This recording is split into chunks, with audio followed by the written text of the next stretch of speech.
来继续来看国防部长顾立雄，昨到立法院国防委员会以秘密会议的形式来报告到7.25条的国防特别条例，讲发生一段插曲，讲民众党的立委黄国昌把机密的资料炸出去会议室。根据着黄国昌家己的讲法，伊讲伊行到电梯口，就发现误摕资料，马上就摕倒来会议室行录，前后无到30秒。但是民进党的立委沈碧荣讲，是国防部人员发现资料无伫桌顶，调集委员指示了后，黄国昌才把资料摕倒来。针对这条2500万的国防特别预算，立法院国防委员会举办秘密会议，要结束的时，立委黄国昌先离开，不过早将国防的机密文件也做回提走。就算是过失，非故意，只要国家机密暴露在我们的外泄风险中，都可能构成犯罪。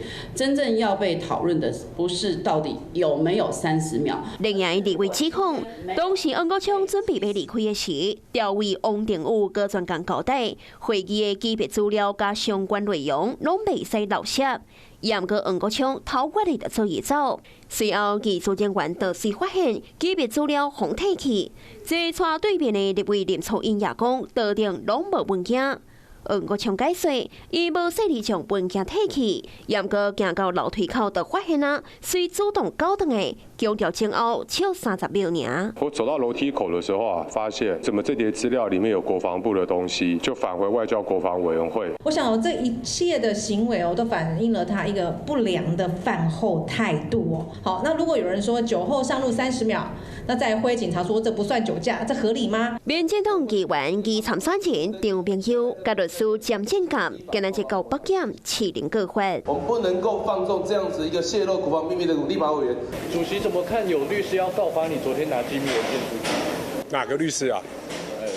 可能要回去重读法律了。主席，我们可以向民调题吗？还是我们？黄国昌呛讲，登去顶读法律，是讲国安机密资料轰炸这个会议室，无论是法规争辩，也是代志头尾，拢引发着讨论。